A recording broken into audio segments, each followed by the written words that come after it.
And welcome back to Super Mario Galaxy with me, Matthew Caddis, aka Puggy. So today we will continue with the game and make our way over here to the next area. And that means we will have to be careful with a lot of jumping and whatnot, even triple jumping.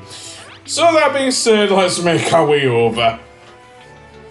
And there's the other hungry Luma. I do not want to speak to him? I don't know. Also, we will look at the worst power-up in the game. Oh yes, because, oh boy. But that being said, firstly, let's go back to the engine room, I think, and see what we can do from there. So what's in here then? We have Seaside Galaxy. I haven't looked at Golden Galaxy, but apparently I'm doing the last one in Toy Time Galaxy first. Oh, well, so be it. And, yeah. So bouncing down Cake Lane, and spoilers, it starts off as much as you start off with other things in, dare I say,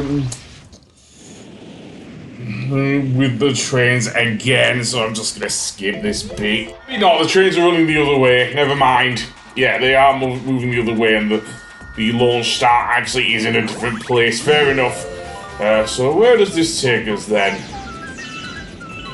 I'm straight through an orange, weird. But anyway, here we have use of the, yeah, I can say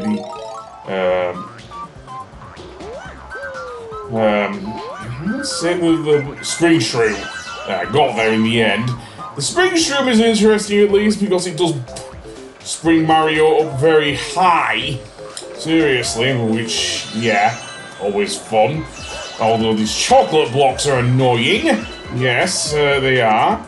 The thing with the Spring Shroom is to get Mario into the right position before one of the chocolate blocks comes down and forces you to go down into the bottom and whatnot, but never mind. And yeah, there are some spots where there's a space between the chocolate blocks, if that makes any sense. And there's a question mark thingy there. What's that give us? A line of star bits, always fun. And let's fall down here. You know, that chocolate box saved my life, and also give you a bit of a one-up there. Very good. Don't bounce off, mate. That's just annoying. And then bounce your way over to the other side, past the forks and everything, and children's spoons. Yeah, and is this the first time we've had a food-based galaxy? I don't know, because we will, of course, get the dare I say, food-based things in Super Mario Odyssey. Seriously, there was a whole kingdom full of forks in that game.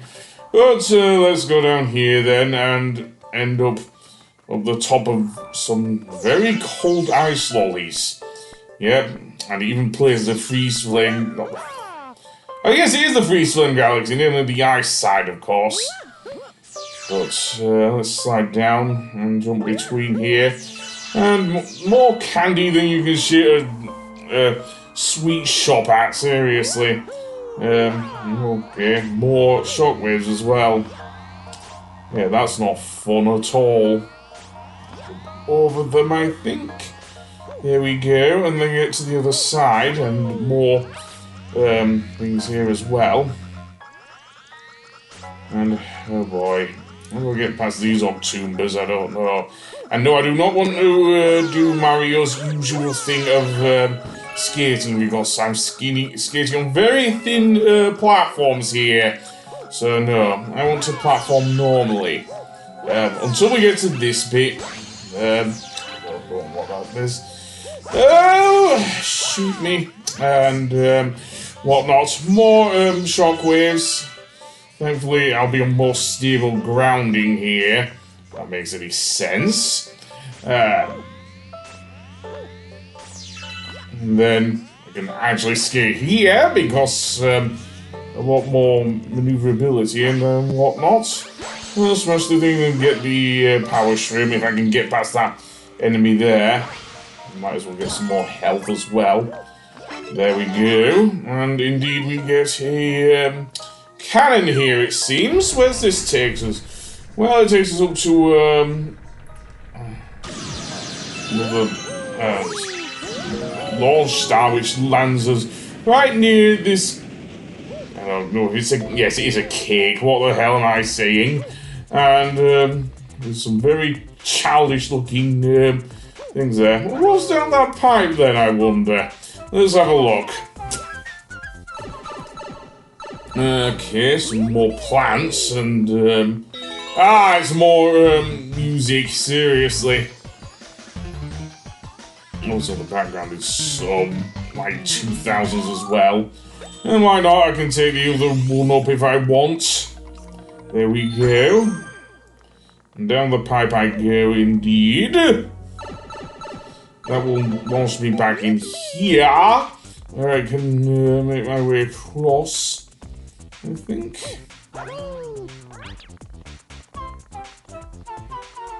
More Mecha Koopas, of course.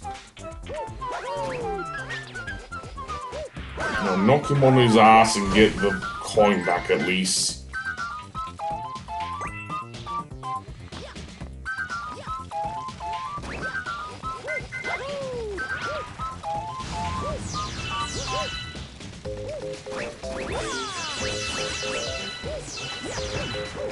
And torch my ass as well.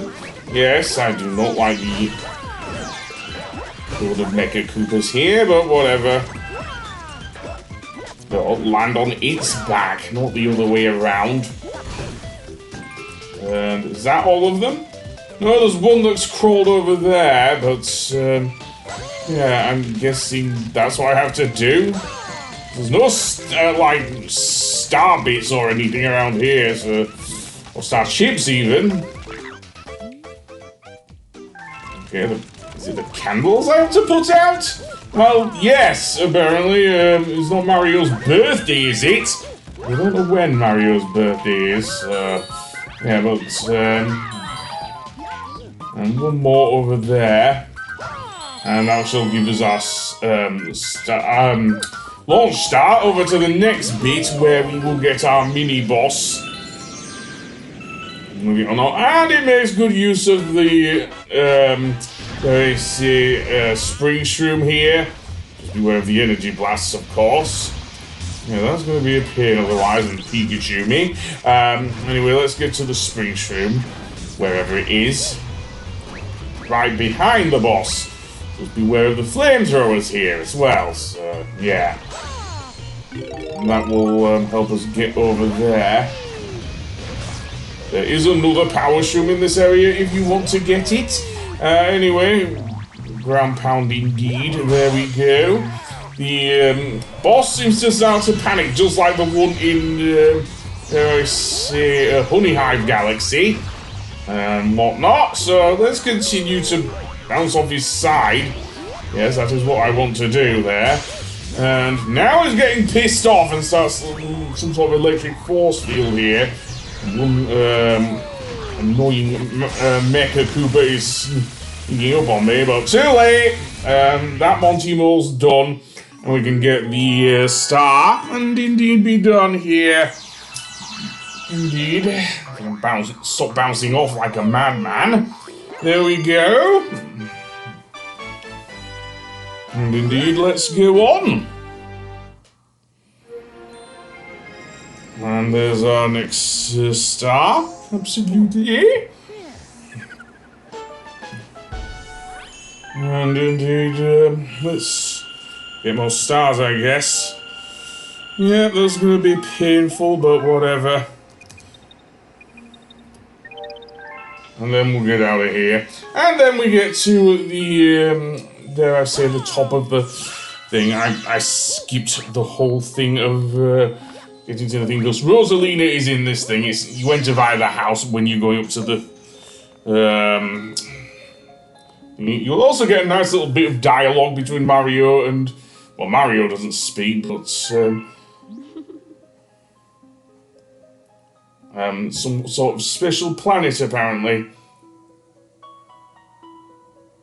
And it kind of leans into the whole thing about lumas becoming stars and comets and everything.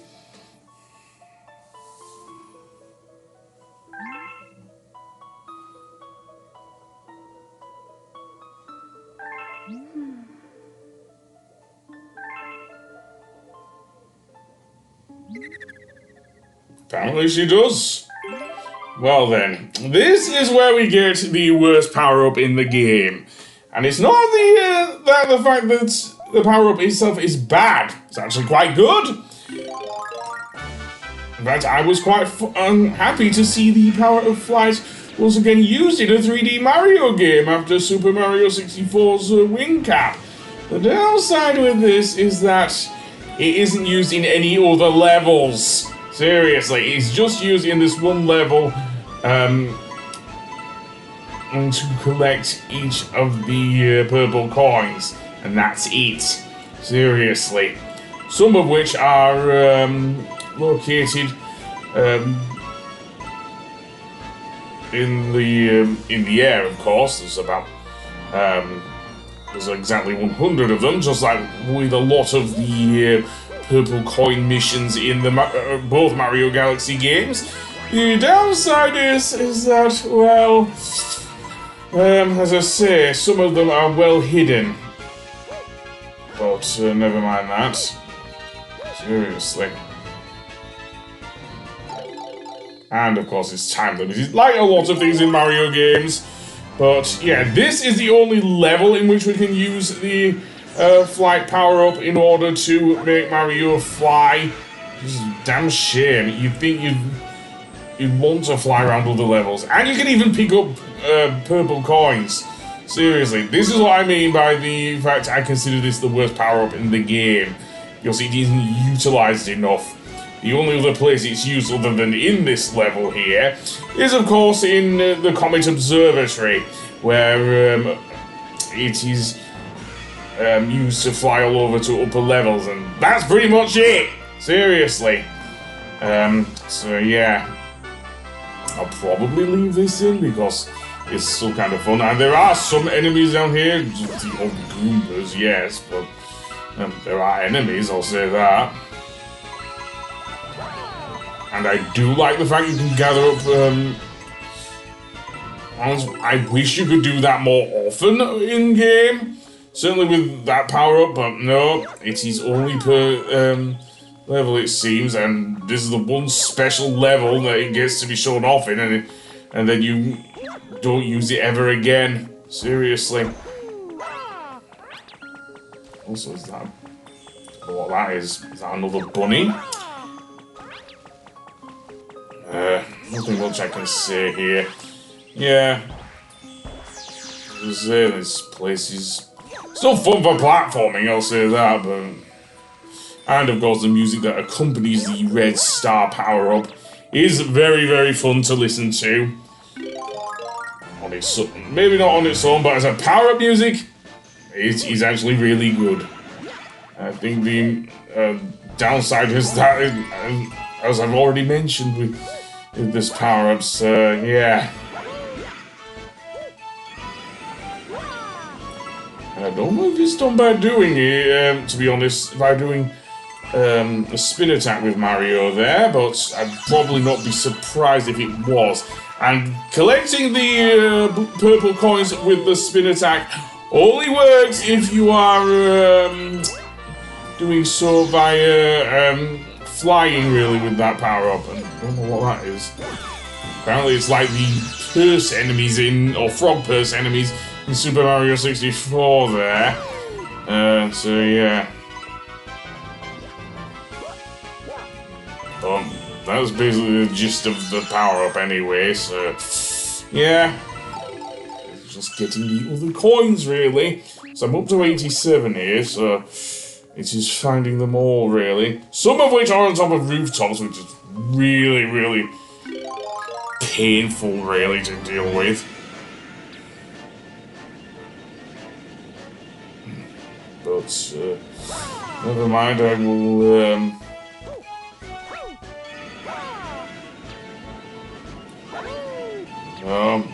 No idea.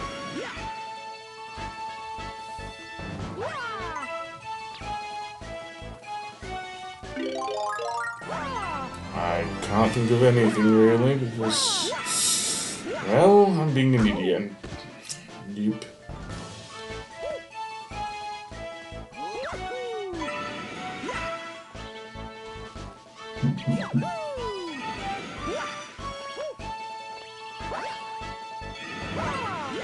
Yeah, what else I can say here is the nope. Just getting on top of the building is gonna be hard. So I'll just skip to where I get the star then. And I know I said that earlier, but I do mean it this time. Well, not the star is actually a literally red star, which is a nice touch as well. Just a shame the power-up won't be of any use after this. I don't joke, I've already said that a million times in this episode, but never mind. And it seems we still get something with Rosalina here anyway. So I'll probably leave her dialogue, well not dialogue, but a little chat with Mario here. And yes, apparently it's its own galaxy as well. We also get another Hungry Luma there as well.